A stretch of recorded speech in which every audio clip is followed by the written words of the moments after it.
Salut à toutes et à tous, c'est Ilyes, j'espère que vous allez bien. On se retrouve aujourd'hui pour une nouvelle vidéo. J'aimerais rebondir sur la dernière déclaration de Benoît Saint-Denis qui a accordé une interview à Ariel Helwani dans l'émission MMA Hour. On est quasiment à un mois, je pense, ou presque, de son prochain combat qui va se faire à l'UFC 299. Co-main event, combat sur 5 rounds face à Dustin Poirier, une véritable légende de la catégorie des poids légers à l'UFC. Et pour faire la promotion de ce combat, évidemment, Benoît était de passage dans l'une des émissions, si ce n'est de l'émission la plus suivie par le public MMA à l'international, MMA Hour.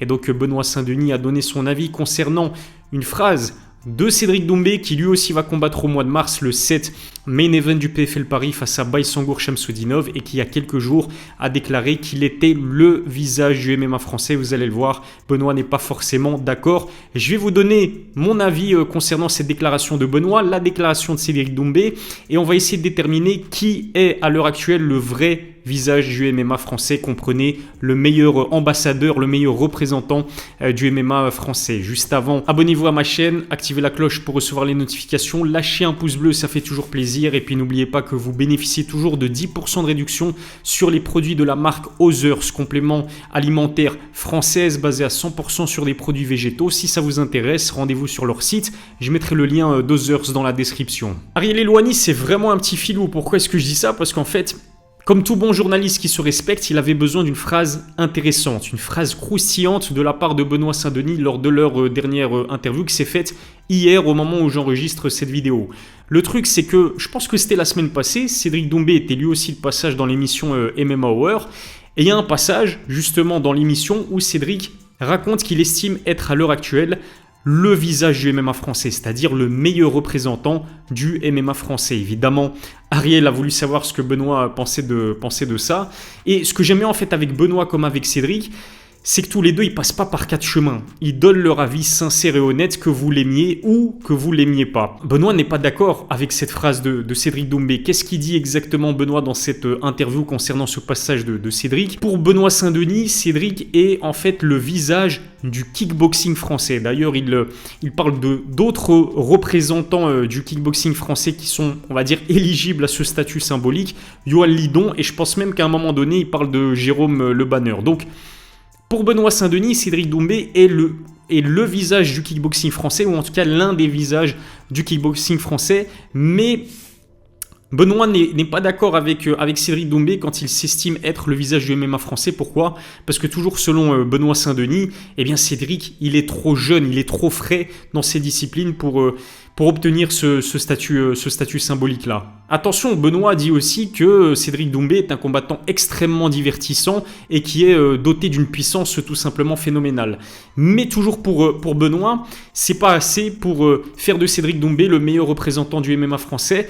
Pour lui, à l'heure actuelle, c'est Ciryl Gane qui mérite le mieux ce statut-là. Et il raconte aussi dans cette interview qu'en cas de victoire pour un combat pour la ceinture dans la catégorie des poids légers, bien évidemment, Benoît Saint-Denis serait le nouveau visage du MMA français. Mais pour l'instant, il estime que Ciryl Gane est le mieux placé pour parler de ce statut-là. Alors maintenant que je vous ai dit de quoi il s'agit, je vais vous donner mon avis le plus objectif possible. Pour moi, d'un point de vue médiatique, en France, Cédric Doumbé, c'est évidemment le visage du MMA français. Ça, je pense qu'on sera tous d'accord pour le dire. Pourquoi est-ce que je dis ça? Parce que le précédent PFL Paris, qui était en fait le premier PFL Paris, qui s'est organisé en septembre 2023, sans Cédric Doumbé, ça n'aurait pas fait sold out. Alors certes, le Zénith de Paris, c'est peut-être pas la plus grande salle qui soit. Je pense que c'est à 5000 ou 6000 spectateurs maximum. Mais Cédric Doumbé, il a fait sold out à lui tout seul lors de ce premier PFL Paris. C'est quasiment sûr et certain. Au-delà du fait qu'il a fait sold out, moi j'étais présent lors de ce premier PFL Paris et je peux vous dire que 99% des personnes qui étaient présentes ce soir-là étaient complètement acquises à la cause de Cédric Doumbé. J'ai même fait un micro-trottoir dans ma vidéo et je peux vous dire que tout le monde était du côté de Cédric Doumbé pour son combat contre Jordan Zebo.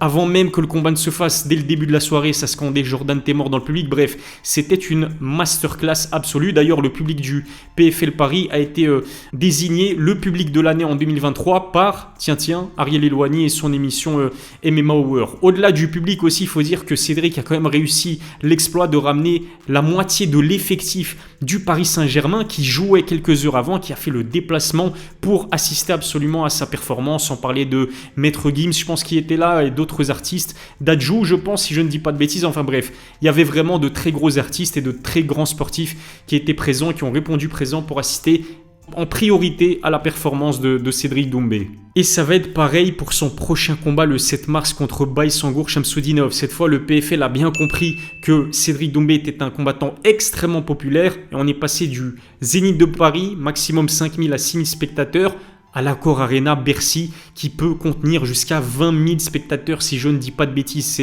C'est incroyable. Cédric Doumbé, presque à lui tout seul, a réussi à faire sold out l'Accor Arena en moins de 30 minutes. C'est historique en fait, c'est tout simplement historique parce que jusqu'à présent on pensait que seul l'UFC était capable de faire ça. Avec Cédric Doumbé on sait qu'il y a... c'est même pas une autre organisation qui est capable de faire ça, c'est plutôt une autre personne qui est capable de faire ça et c'est Cédric Doumbé. Alors évidemment, Baysangour Shamsudinov a lui aussi contribué à vendre des places parce qu'il est beaucoup plus populaire que les Jordan Zebo, ça c'est sûr et certain, mais je pense qu'on doit être à 90% ou 95% des personnes qui ont acheté leur ticket pour assister à ce PFL Paris qui l'ont fait en majorité, en priorité pour assister donc à la prochaine prestation de Cédric Doumbé. Je l'ai dit dans plusieurs de mes vidéos, pour moi Cédric en France est le combattant le plus populaire. C'est l'une des personnalités les plus populaires en France. Ça s'explique comment? Ça s'explique par le fait qu'il est divertissant, qu'il est populaire sur les réseaux sociaux, qu'il maîtrise sa communication presque parfaitement. Il maîtrise aussi le trash talk, c'est quelqu'un qui a cette mentalité. En fait, il a une mentalité anglo-saxonne. Il a bien compris que pour promouvoir ses combats, fallait trash talk, fallait être drôle, fallait tacler son adversaire. Et c'est vrai que ça manque énormément à beaucoup de combattants francophones et pas seulement français parce que c'est pas dans notre mentalité. Cédric Doumbé, il s'en fout complètement. Il est dans son personnage, même si ce n'est pas un personnage. Il a toujours été comme ça, même au Glory Kickboxing. En fait, ça fait vraiment partie de sa personnalité. Et puis surtout, il l'assume dans un octogone. Il met des KO et tout ça explique pourquoi il est aussi populaire en France. On a bien vu que il y a quelques jours, il était juste le parrain d'un gala de boxe anglaise, donc il n'a même pas combattu lors de ce gala. Et l'immense majorité, pour pas dire la totalité des personnes qui étaient présentes à ce gala, l'étaient juste pour voir Cédric Doumbé, juste pour se prendre en photo avec Cédric Doumbé. C'est incroyable et pour moi, d'un point de vue médiatique en France, Cédric Doumbé n'a vraiment pas d'équivalent. Par contre, d'un point de vue sportif, alors là, pour moi, Cédric Doumbé, il n'est même pas dans le top 3 des potentiels visages du MMA français. Pourquoi est-ce que je dis ça? Alors désolé, peut-être que les fans de Cédric Doumbé vont m'en vouloir, mais je suis désolé. Benoît Saint-Denis évolue à l'UFC, qui est l'organisation numéro 1 du MMA, qui est largement l'organisation la plus compétitive qui soit en MMA. Pareil pour Cyril Gane, dont parlait justement Benoît Saint-Denis. Et pour Benoît, Cyril Gane est le visage du MMA français. Et je dois vous dire que je suis totalement d'accord avec lui. Déjà, ce qu'il faut dire, c'est que d'un point de vue international, en termes de renommée internationale, Cyril Gane comme Benoît Saint-Denis sont devant Cédric Doumbé. Pourquoi? Eh bien parce qu'ils combattent à l'UFC, qui est encore une fois de loin l'organisation numéro 1 du MMA, que ce soit d'un point de vue sportif, mais même d'un point de vue médiatique. Il n'y a absolument pas photo, que ce soit ni avec le Bellator, ni avec le One Championship, ni avec le PFL. Donc ça aide. Mais en plus de cela, Cyril comme Benoît Saint-Denis sont quand même compétitifs, évoluent à un très haut niveau. Cyril Gane, on a tendance à l'oublier, mais il a été champion intérimaire de la catégorie des poids lourds en battant Derrick Lewis à Houston. Derrick Lewis qui est toujours, je pense, si je ne dis pas de bêtises, le détenteur du nombre de victoires par KO à l'UFC, c'est pas rien. Et en plus de cela, il l'a battu à Houston, qui est sa ville d'origine. Il a été champion intérimaire Cyril Gane. Il évolue dans la catégorie des poids lourds, qui est la catégorie ou l'une des catégories les plus populaires et divertissantes qui soit à l'UFC. Je dis pas que c'est la plus compétitive. Attention, je dis que c'est la plus populaire qui soit parce que justement, ce sont des gros formats qui mettent de gros KO.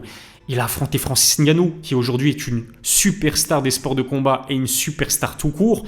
Il a affronté John Jones, qui est considéré comme le GOAT du MMA. Alors certes, il s'est fait battre, mais vous voyez ce que je veux dire. Ah oui, ce que je n'ai pas dit, c'est que Cyril Gane, il est aussi dans le top 5 de la catégorie des poids lourds et ça fait quelques années maintenant, donc c'est pas rien. Benoît Saint-Denis, pour l'instant, est en dehors du top 10 de la catégorie des poids légers, il est numéro 11. Mais Benoît Saint-Denis, c'est 5 victoires consécutives à l'UFC. Vous allez me dire quoi? Vous allez me dire que oui, pour l'instant, ses adversaires ne sont pas des foudres de guerre.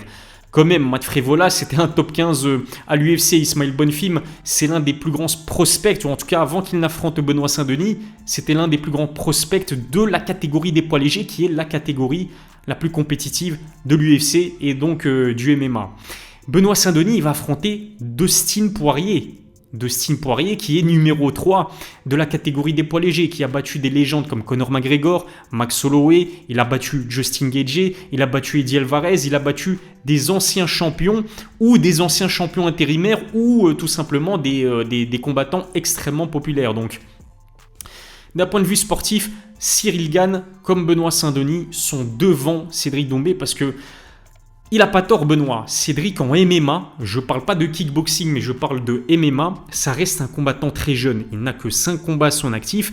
Et qui il a affronté? Pavel Klimas, Jordan Zebo, Florent Burillon. C'est absolument pas du niveau de ce qu'a affronté Benoît Saint-Denis depuis qu'il évolue à l'UFC, que ce soit Thiago Moises, que ce soit Matt Frevola, que ce soit même Ismail Bonfim. Et Cyril Gane, alors encore une fois, c'est vrai que c'est difficile de comparer des catégories lourdes aux catégories plus légères, mais John Jones et Francis Ngannou, en termes de prestige, mais c'est 1 milliard de fois plus prestigieux qu'un Pavel Klimas, qu'un Jordan Zebo ou qu'un Florent Burillon ou qu'un Title Shy, etc., etc. Ce qui ne veut pas dire que Cédric Doumbé n'arrivera jamais à ce niveau-là du MMA, mais d'un point de vue purement sportif, je ne peux que me ranger de l'avis de Benoît Saint-Denis. C'est vrai que Cyril Gane mérite ce titre symbolique de visage du MMA français, et si Benoît Saint-Denis bat Dustin Poirier, ce serait la prouesse la plus incroyable de l'histoire du MMA français, et il serait légitime peut-être aux côtés de Cyril Gane d'occuper ce statut-là. Dites-moi ce que vous en pensez dans les commentaires. Est-ce que vous êtes d'accord avec moi et donc avec Benoît Saint-Denis, ou est-ce que vous êtes plutôt d'accord avec Cédric Doumbé? J'ai hâte de lire vos avis. Ce qui est sûr, c'est que les fans de MMA français vont se régaler au mois de mars avec Benoît et Cédric Doumbé. Leur combat le 7 mars, Cédric Doumbé qui affronte Baysangour Shamsudinov en main event du PFL Paris. Ça risque d'être beaucoup plus compétitif que ce qu'on a pu voir dans les précédents combats de Cédric Doumbé. Potentiellement, on va peut-être enfin en savoir plus sur le niveau réel de MMA de Cédric Doumbé. On l'a jamais vu vraiment être malmené en phase de lutte, en clinch, au sol. Il a surclassé tous ses adversaires pour l'instant. Il les a tous mis KO, 5 combats, 5 finishes. Imaginez que Baysangour Shamsudinov arrive à lui donner du fil à retordre. J'ai vraiment hâte de voir ce que Cédric et Baki vont produire ce soir du 7 mars. Main event encore une fois du PFL Paris. Et puis, c'est pas le lendemain plutôt, le 8 mars, on aura droit à Francis Ngannou, Anthony Joshua en boxe anglaise. Ça aussi, c'est un combat que je ne veux louper sous aucun prétexte. Et puis le 9 mars, ou plutôt le 10 mars pour les Européens, Benoît Saint-Denis versus Dustin Poirier. Si Benoît bat Dustin, lui roule dessus, il occupera certainement une place dans le top 5 de la catégorie des poids légers et potentiellement pourrait se voir attribuer le title shot, peut-être même en 2024, ce qui serait tout simplement phénoménal. Je pense que j'ai fait le tour de la question. Merci de m'avoir suivi. Abonnez-vous à ma chaîne, activez la cloche pour recevoir les notifications, lâchez un pouce bleu si ce n'est pas encore fait. Je vous remercie de m'avoir suivi. Je vous donne rendez-vous très vite pour une nouvelle vidéo. D'ici là, prenez soin de vous.